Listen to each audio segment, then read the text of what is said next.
Hi అండి, నేను మీ ధన సోమేష్ వంటిల్లు. ఫ్రెండ్స్, ఈరోజు మనం బంగాళదుంప కర్రీ అయితే చేసుకోబోతున్నాము. దానికోసం ముందుగా స్టవ్ ఆన్ చేసుకొని కళాయి అయితే పెట్టుకోవాలి. అందులో కొద్దిగా ఆయిల్ అనేది వేసుకొని బిర్యానీ ఆకు, ఒక స్టార్ పువ్వు, దాల్చిన చెక్క చాలు వేసుకొని ఒక 3 నుంచి 4 పచ్చిమిర్చిని కూడా చిన్న చిన్న ముక్కలుగా కట్ చేసుకుని వేసుకోవాలండి. వీటన్నిటిని ఒకసారి బాగా కలుపుకోవాలి. వీటన్నిటిని కొద్దిగా ఫ్రై చేసుకున్నట్టుగా కలుపుకోవాలన్నమాట. ఇప్పుడు ఒక పెద్ద సైజు ఆనియన్ని చిన్న చిన్న ముక్కలుగా కట్ చేసుకొని ఆనియన్ని కూడా ఇందులో వేసేసుకోవాలండి. దీని అంతటిని ఒకసారి బాగా కలుపుకోవాలి. మనకి ఆనియన్స్ అనేవి కలర్ అనేది చేంజ్ అవ్వాలన్నమాట. ఇప్పుడు కొద్దిగా కరివేపాకు అనేది వేసుకోండి. ఒక్కసారి బంగాళదుంప కర్రీ ఇలా ట్రై చేయండి. చాలా చాలా టేస్టీగా కూడా ఉంటుంది. మనకి స్పైసీనెస్ తినాలనుకునే వాళ్ళు ఒకసారి బంగాళదుంప కర్రీ ఇలా చేయండి, చాలా బాగుంటుంది. ఇప్పుడు కొద్దిగా ధనియాల పౌడర్, కొద్దిగా గరం మసాలా వేసుకోవాలన్నమాట. తాలింపులోనే వేసుకుంటే మనకి తాలింపుతో పాటు కర్రీ కూడా చాలా టేస్టీగా ఉంటుంది. ఇప్పుడు ముందుగా మనం ఒక 50% బంగాళదుంపను అనేది ఉడకపెట్టుకోవాలన్నమాట. ఒక 50% బంగాళదుంప ఉడికితే సరిపోతుందండి. ఎక్కువ టైం కూడా మనకు అవసరం లేదు. దానికోసం మనం ఇందులో వాటర్ వేసేటప్పుడు తక్కువగా వేసుకోవచ్చు.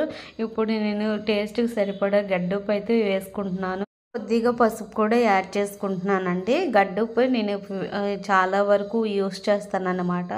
ఇప్పుడు ఒక పెద్ద సైజు టమాటీని కూడా చిన్న చిన్న ముక్కలుగా కట్ చేసుకొని ఈ బంగాళదుంపలు వేసేసుకోవాలి. వీటన్నిటిని ఒకసారి బాగా కలుపుకోండి. మనకి బిర్యానీ ఫ్లేవర్తో కావాలనుకునే వాళ్ళు చపాతీ నేనైతే చేసుకున్నానండి. చపాతీతో పాటు కాంబినేషన్ అయితే మాత్రం నేను ఈ కర్రీ ప్రిపేర్ చేస్తున్నాను. ఒకసారి మూత అనేది పెట్టుకోండి. పెట్టుకున్న తర్వాత మనకి బాగా దగ్గరగా అవుతాయి ఇంగ్రీడియంట్స్ అన్నీ కూడా. వీటన్నిటిని మరొకసారి బాగా కలుపుకొని ఇప్పుడు ఒక పెద్ద గ్లాస్తో నేనైతే వాటర్ అనేది యాడ్ చేసుకుంటున్నానండి. ఈ గ్లాస్ వాటర్ అయితే నాకు సరిపోతుంది. ఎందుకంటే ముందుగానే నేను బంగాళదుంప అనేది ఒక 50% కుక్ చేసుకున్నాను. అందుకోసం నాకు ఈ ఒక్క గ్లాస్తో వాటర్ అయితే సరిపోతుందండి. ఇప్పుడు ఒక 10 నుంచి 20 నిమిషాల మధ్యలో కుక్ చేసుకోవాలి. వీడియోలో చూస్తున్నట్లుగా మనకైతే కర్రీ అయితే దగ్గరగా అయ్యిందండి. ఇంకా కొద్దిగా దగ్గరగా అవ్వాలి. దగ్గరగా మనకి కర్రీ దగ్గరగా అయ్యాకే మనం కారం అనేది యాడ్ చేసుకోవాలి. ముందుగానే యాడ్ చేసుకోకూడదు అన్నమాట.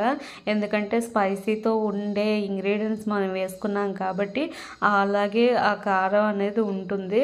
సో లాస్ట్లో మనం కారం అయితే వేసుకుందామండి. ఇప్పుడు మరి కొద్దిగా కర్రీ అనేది దగ్గర పడేంత వరకు ఒకసారి మూత అయితే పెట్టుకుందాము. ఈ మూత మరొక 10 నిమిషాలు నేనైతే పెట్టుకున్నాను. సో చూస్తున్నారు కదా, మనకి కర్రీ అయితే దగ్గరగా అయింది. ఇంకా నేను ఒక 2 టేబుల్ స్పూన్ వరకు కారం అయితే యాడ్ చేసుకుంటున్నాను. దీని అంతటిని ఒక్కసారి బాగా కలుపుకోవాలన్నమాట. కర్రీ అయితే నాకైతే సూపర్గా వచ్చింది, చాలా బాగుంటుందండి.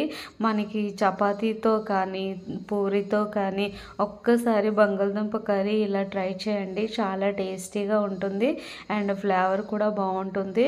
లాస్ట్లో నేను కస్తూరి మేతి వేసుకుంటున్నాను. కస్తూరి మేతి యాడ్ చేసుకుంటున్నాను. లాస్ట్లో కస్తూరి మేతి వేసుకోవడం వల్ల చాలా టేస్టీగా ఉంటుంది. నాకైతే ఆ కర్రీ అయితే మాత్రం దగ్గరగా అయిపోయిందండి. మరొక 5 నిమిషాలు మూత అనేది పెట్టుకున్నాను. ఆవిరి మొత్తం పోతే సరిపోతుందండి. మనకి ఇంకేమీ అవసరం లేదనమాట. సో మా వీడియోస్ కనుక మీకు నచ్చినట్లయితే లైక్ చేయండి, షేర్ చేయండి, సబ్స్క్రైబ్ చేయండి. కామెంట్ మాత్రం ఖచ్చితంగా చేయండి. మీరు చేసే కామెంట్కి ఖచ్చితంగా నేనైతే రిప్లై ఇస్తాను. ప్లీజ్ ఎక్కడ కూడా వీడియో స్కిప్ చేయకుండా చూడండి. మా వీడియోస్ని ఆదరిస్తారని నేనైతే మరీ మిమ్మల్ని అందరినీ కోరుకుంటున్నాను. థ్యాంక్